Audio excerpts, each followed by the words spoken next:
Hi, I'm Chappell. I'm going to talk you through my arrangement of My Loves in Germany for strings of Brigid.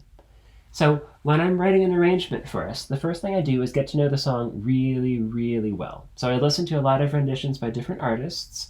I obviously play the music, hear the music, think about the music, but I also think a lot about the lyrics, because it's important to me that an arrangement tells a story by expressing the music differently in each verse. As it starts, she's just expressing this is her situation. Her love has been sent off to fight in some foreign war, and she wishes that the powers that be would send him home. I always start by writing a score, and we learn it from the score, and we memorize it, and we record it separately.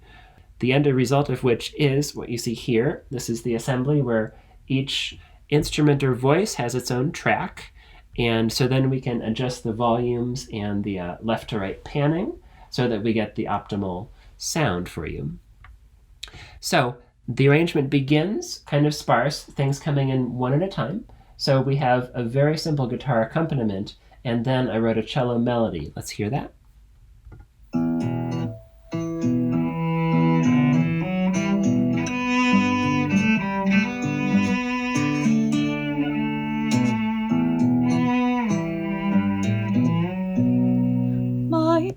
So the cello melody has a few of those expressive slides in it, kind of thing, which I don't know exactly what they mean, but they do have sort of a connotation of lament or some sort of passion. So in the first verse, what I was thinking is that the sound of the guitar and the sound of the harp are so closely related, both being plucked strings, that it would be really interesting to see what if they're playing in this interlocking fashion. They're basically playing the same material, but it's still two separate parts that you need to hear together. So this is what I came up with. The guitar is playing the notes starting on beat 1.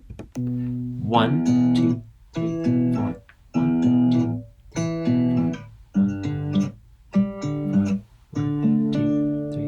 2, 3. And the harp is playing the same thing, but actually starting on beat 2. 1, 2, 3, 4. 1, 2, 3, 4. 1, 2, 3, 4.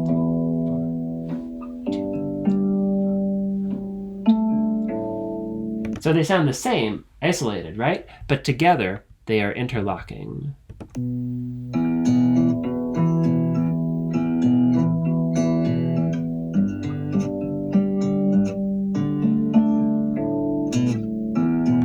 So I like the combination. It's both like continuous and it's also a little bit off kilter. So along with the voice, this is a little bit of the first verse. My love's in Germany, send him home, send him home. My love's in Germany, send him home. All right, so going ahead to the second verse, the singer sort of picks up in intensity a bit. She's being more insistent now. He's brave as brave can be. Send him home. Send him home. And so the instruments play music which is a bit more elaborate now. It's still the same chords. And now this is a trick of arranging folk music especially, is that it's important to be aware of the chord structure, which is usually pretty simple and is always going to be the same for every verse. But then if you're also trying to tell a story in which the music keeps evolving, can you do that without changing the chords, without throwing them out the window and doing more and more, I don't know, jazzy or avant-garde things? So what I figured out is, well, the first verse is extremely sparse, like the simplest possible versions of the E chord and the G chord and such. And then the second verse is more elaborate versions, so more moving notes, more high and low registers. And also, the harp and guitar take turns being sort of the dominant instrument. So as verse 2 begins, the harp is playing the more florid part.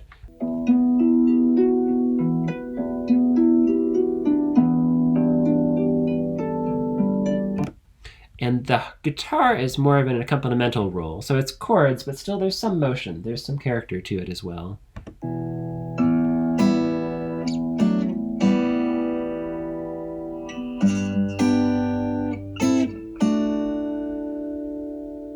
So you hear how it sort of hangs for a long time. It's not quite into silence, but it's a very long time. When you put these together, of course, it's a nice combination of motion and sustain.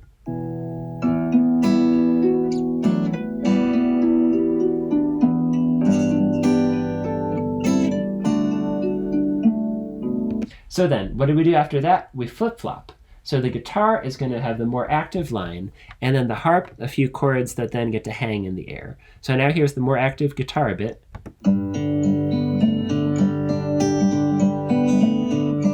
And here's the harp with the more sustained chords. So let's hear a bit of that along with the voice.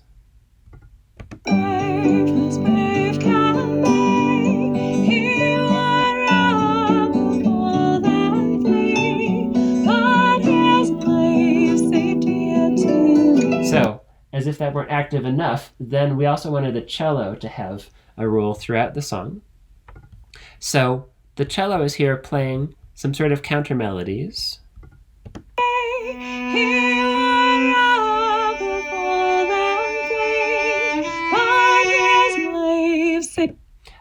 Later on, the cello is going to do both some things which are more of a bass line and some things which are more of a close harmony with the voice. But right here, it's kind of an independent melody, and it comes in, and then it vanishes. That's the idea. It's kind of the most unpredictable.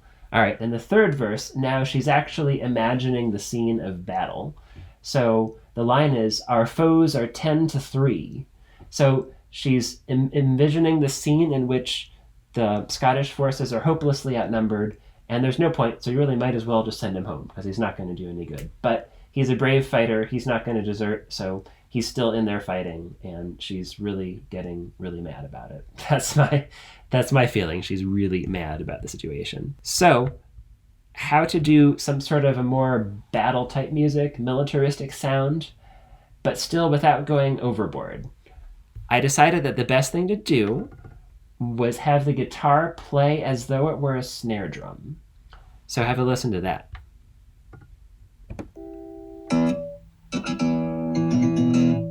You can imagine.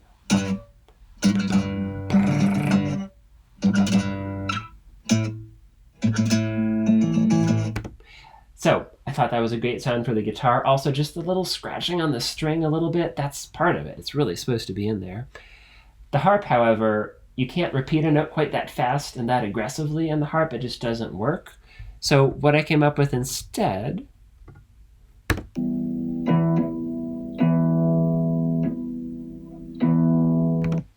is actually a very tricky thing to do. So be sure you go ahead and watch Jen's video about playing this song, because she'll show you that it's about you pluck a chord and then you silence it right away, which is a very strange thing to do on the harp. It's not done in probably any of her other songs, because we think of it as a lovely, pretty instrument and everything sustains and it's flowing and beautiful forever. But you can also go chong, chong, chong.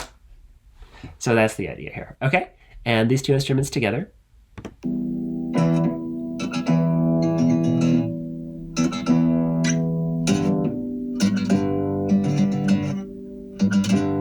Yeah, so all those sort of weird, unnerving silences are very much creating this character.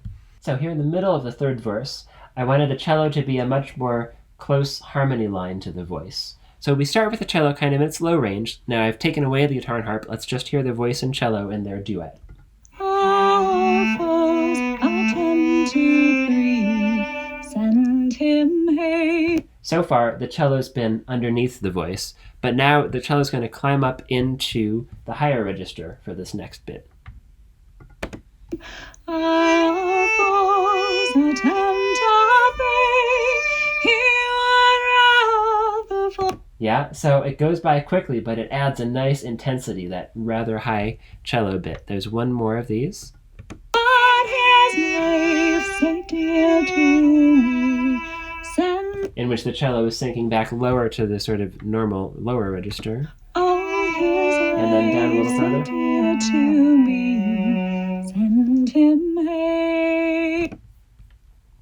So after that, the cello becomes a true bass line, while the other instruments are doing melodic things. So let's hear just that cello by itself.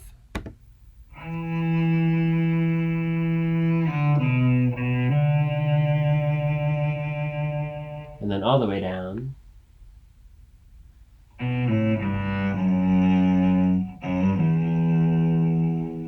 Yeah, such a wonderful sound. But the other thing is, it's important not to overuse it. If you want that low E to have some power, you can't have the cello play it every 8 bars. Yeah, you have to wait till just the right moment in the arrangement and then unleash it. All right, speaking of unleashing, so after the third verse, we sort of need a break. What the singer's saying is so intense. We just need to like contemplate for a minute and just listen to the instruments play instead. So just like in the other parts, I have them trade roles a bit. We start with the guitar playing the melody in this interlude.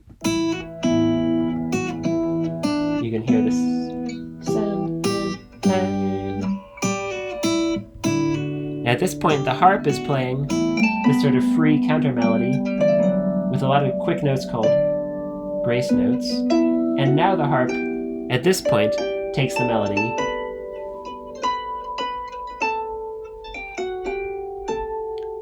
and the harp's still doing melody.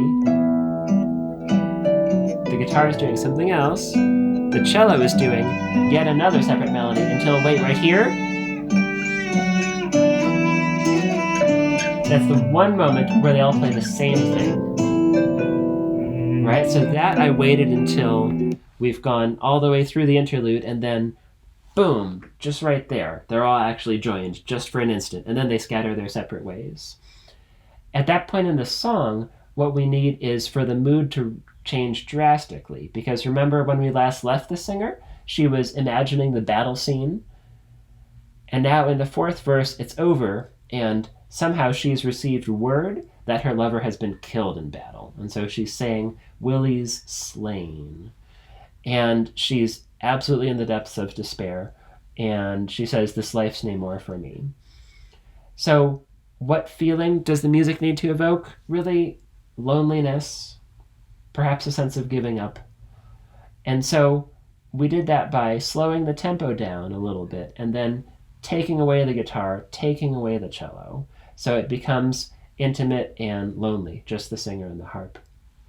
This is the one bit where I did change the chords a bit. And so the original chords, they're sort of buried in there, but it's definitely done differently. Take a listen.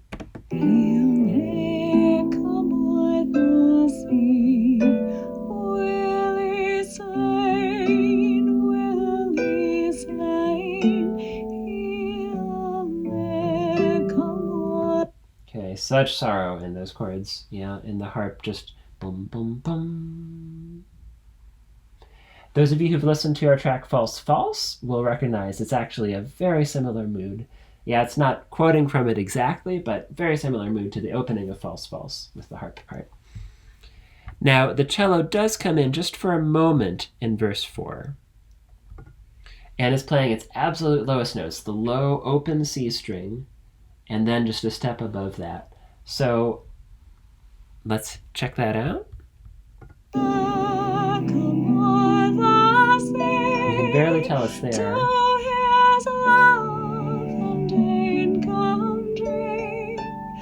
Finally, let's hear the ending. And the harp is just playing a few notes, going higher and higher, totally unresolved, not trying to give us any last chord. And this was very much Jen's idea. She said, can we make that last note a cappella? And I thought, perfect. That's a great way to end this. So here's the very end of the piece. Oh, this life's nae more for me, will be slain.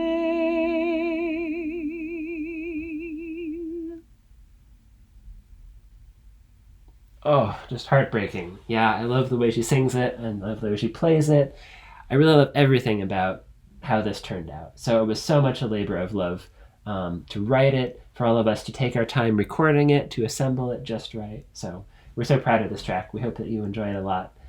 We would love it if you would subscribe to the channel and be sure to ring that bell so that you hear it when there's new videos, because we do put out new music videos, lyric videos, behind the scenes videos like this one quite often. So we really appreciate your support. Be sure to share it with your friends as well. And I'll see you next time. Thanks.